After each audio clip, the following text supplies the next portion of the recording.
Hey, badasses, I'm here to get vulnerable. I mean, I guess getting your CEs audited isn't a bad thing, but it really kind of shows the world how disorganized you are. And when I say you, I mean me. So that's what today's all about. If you're a Step It Up member, you saw that I changed the calendar because this happened, and I thought, oh my gosh, I have to show everybody what I do and how this works. So that's what you're getting today. You're getting now. I have taken some time to kind of get things organized, so you're not seeing like, oh my gosh, I got the letter, and then here's what I did next. I did a little prep work. Not gonna lie, because I do. Oh, what's my hair doing? Okay, there we go. Because I do want to make sure I give you good information.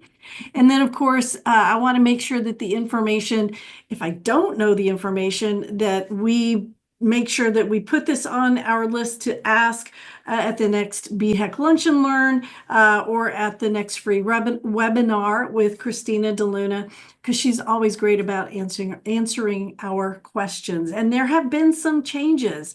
One of the things that's really kind of funny, because I was prepping this last week, when I looked at the rules, it was as of August, and I knew there had been a rules update on November 14th. And so today I'm going in to do a few last minute things, and I'm like, oh, it's the November rules, and I haven't looked at them yet. So I had to real quick go into the rules, make sure they all still made sense to me. So I will be screen sharing today, but if you are listening to because you're awesome and you're on the treadmill or you're driving the kids to practice or whatever, go you. I will describe everything that I'm showing, and hopefully that helps. So if you're live, awesome. I'll take your questions at the end. If you're on a replay or you're listening on the podcast, just tag me in the Facebook group. You can go to Texas Counselors Creating Badass Businesses. If you're a Step It Up member, go to our dedicated Facebook page in the Step It Up membership. And don't forget, every Tuesday at noon, Step It Up members, you get to have this group coaching with me. And once I give my spiel, you can ask me whatever you like. So if you're listening to this and thinking, I want to ask Kate a question at the next coaching session, yeah, just show up and ask me. I'll answer whatever I can. So, all right, here I go. So the first thing I want to start with is the scary letter. All right, so it's not that scary, but I get asked a lot, or I see the question asked in the social media threads. Okay, loud truck going by. I have my window open. It's a beautiful day. But I see the question, where do I upload my CEs when I renew my license? And here's the thing, you don't have to upload anything unless you receive an audit. So if you get the blue card, a postcard in the mail that says, hey, it's time to renew. And yes, they do still send that snail mail, although you should have it on your calendar at least 30 days before it's time to renew. I think mine's on my calendar 60 days. And I believe they have to send the notice out 90 days before. So if you get the white letter, that means you're going to have to submit your documentation for the audit. And so the audit that I got is for LMFT. Now I'm dual licensed, so I'm an LPC and an LMFT in Texas. And since I got those licenses in sequential years, I guess that word is correct. So what it means basically is I renew a license every year. So this year on my birthday, or the end of my birthday month, will be my LMFT. Next year at the end of my birthday month will be my LPC. And I am also a supervisor for both licenses. And so I will need to make sure my CEs match what is needed for that. So first things first, I wanted you to understand that it is a different document. It's a white letter as opposed to the blue postcard. So, oh, in fact, here's a Post-it note that's the color blue, not the postcard. I wish, but that's what it would look like. Okay, so what I want to do now is actually go to the rule. So the way to do that, and if you hear my voice slowing down and you've been in one of these before, you know that means I'm reaching for the screen share. So I have the BHEC website up and I have navigated to statutes and rules, and it's easy to find that. You just look on the right, all of those bullet points, you can go to statutes and rules and then click here and here. And when I say here, I mean the Consolidated Rule Book for Marriage and Family Therapy, the Consolidated Rule Book for Professional Counseling and Psychology and Social Work. So since I am working on my MFT audit, I'm going to pull up the MFT rules. Now, LPCs listening to this, you will hear very, very similar stuff, and I'll be sure to draw the parallel for what you need for your license because it's a little bit different. So here I go. But sorry, one more thing. When they started aligning because of sunset review, they had to, align a lot of the board stuff, right? The stuff that may not scope of practice, right? We all have our own identities with our license, but things like CE requirements, there was no reason that there were so many differences. And so we see the same things, for instance, the 50% rule. I'm not going to talk a lot about that in this presentation because I have another episode, another video, another training on that. So you can always click the link and go see that explanation of the 50% rule, but it's in both licenses, right? For LPC and LMFT. So here I go. When I go to the PDF, first thing I notice is, it's 11/22/2024, which is 4 days ago. So the one I looked at for this presentation was actually the August version, but no worries, there was not a real significant issue. And if you want to see the changes, you can go to page 2, and at the top, it's going to tell you right away the new amended and repealed rules, but we're not talking about that today. We are going to the section for continuing education. So we have to navigate clear past page 84 to where it says the Texas State Board of Examiners of Marriage and Family Therapists. Okay, we're on the right track. Scrolling, scrolling, scrolling. And we want to get to, and I had trouble finding this last time, and I should have just stuck academic. I'll cut all this out when I'm editing. Supervised clinical experience? No, we need continuing education.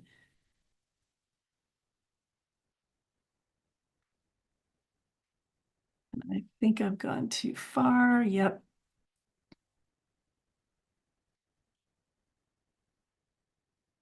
Because this is new. I'll just point this out since I'm lost. When we have, this is new to add the Texas Behavioral Health Executive Council statutes after the member board. It talks about the statutes here on page 142. So that's kind of new. I'll probably talk about that more. There it is. Okay, requirements for continuing education.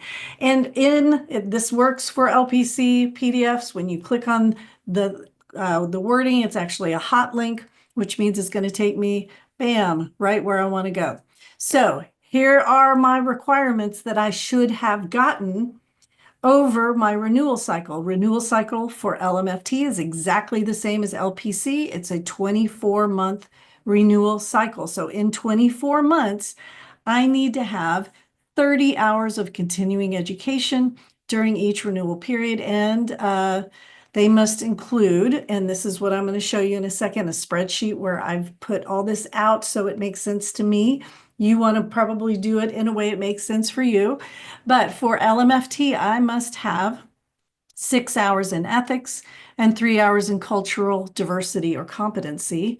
And it says I may carry forward to the next renewal period a maximum of 10 hours accrued during the current renewal period if they're not needed for renewal. Now, that doesn't really help me because this rule came out before I renewed, no, after I renewed. So I can't carry anything over. This may help me for the next time I renew, though, in 2026. So I'll keep that in mind as I'm starting to tally up all my hours.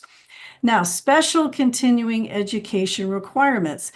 A licensee with supervisory status, that's me, must complete 6 hours of continuing education and supervision. Now, the word we're looking for here is additional, and it's not there. So that means of my 30, 6 have to be in supervision. Now, LPCs, ours is 24, and it's the same thing for supervision, though. 6 of the 24 must be in supervision. Now, LMFT has an extra requirement. They want supervisors to take the jurisprudence exam. But I read this really carefully. I can't count it for supervision, but I can count it for ethics. So I'm required to take it as a supervisor. I believe everybody else in the other licenses, it's an option. Don't quote me on that, though. Go back again and listen to what I recorded before. A licensee who provides telehealth services has to complete 2 hours of continuing education in technology assisted services. So that's different from LPC. There's not a TAS requirement. So then it tells me what kind of acceptable ethics hours are. I'm going to actually skip that. I'm going to skip acceptable cultural diversity hours, and I'm going to go to the 50% rule. So licensees must obtain at least 50% of their continuing education hours from one or more of the following types of providers. Remember, they don't approve providers, but they have approved types of providers. And I'm not going to go through that, but I will show you as I'm tallying up all of my stuff, how I account for that. And then this is kind of fun. Licensees shall receive credit for continuing education according to the number of hours. Where am I going? So passage of the jurisprudence exam. You can claim 1 hour of ethics if you don't have to take it. So if you just feel like taking it, you can get 1 hour of ethics. Preparing and giving a presentation at a continuing education activity. The maximum number of hours that can be claimed for this activity is 5 hours. Authoring a book or an article, a peer-reviewed article, and the maximum number of hours is 5. Teaching or attending a graduate level course, and the maximum that can be claimed is 5.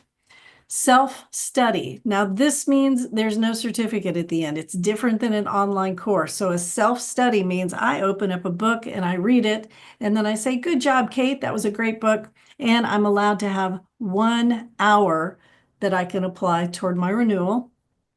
And then successful completion of a training course on human trafficking can count 1 hour of continuing education credit. Now, the reason that's worded like that is because BHEC doesn't require human trafficking. It's the Health and Human Services Department that requires it of all licensees. No matter what license they hold, must take human trafficking.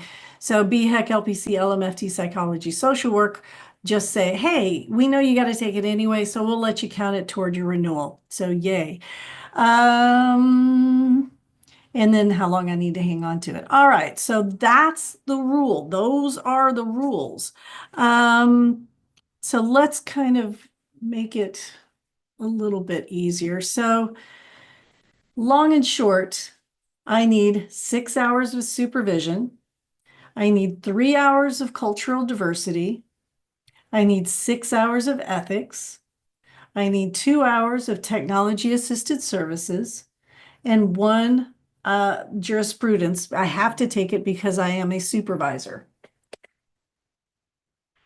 And so 12 can be whatever I want, whatever interests me, or it can be some of those hours I mentioned earlier. So let's look here. So there's the 50% rule. So half of my courses have to be from a certain provider type. So 30 divided by 2 is 15. So 15 hours have to meet that requirement. And these are optional. If I prepare and give a presentation, I can count, remember, up to 5 hours. If I write a book or a peer-reviewed journal article, I can get up to 5 hours. If I'm teaching a course, up to 5 hours. Self-study, 1 hour, and human trafficking, 1 hour.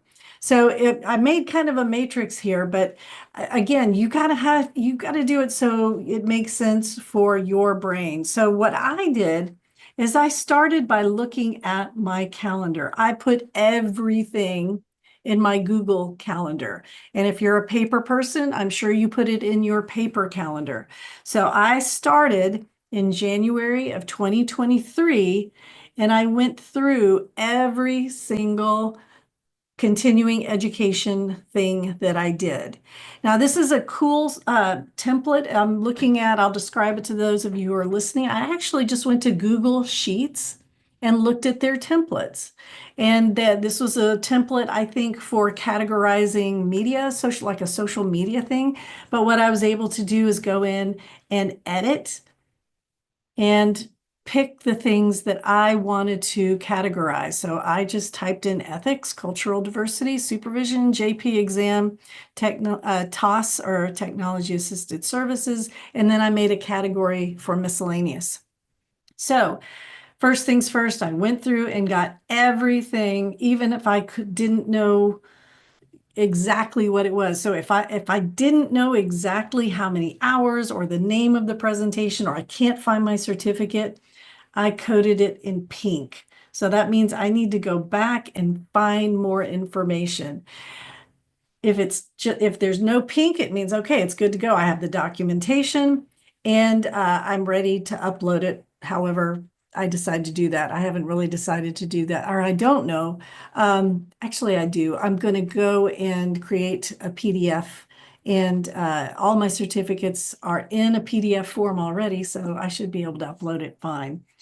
Then I have the topic. So for the ethics consortium that was given by Dr. Don Bronkenhofer of the practice class, I attended that on January 13th, 2023, and it was Kathy Ibanez Lorente giving the presentation on ethics. And so it meets the 50% criteria because Don Brunkenhofer is a supervisor, and that's one of the provider types.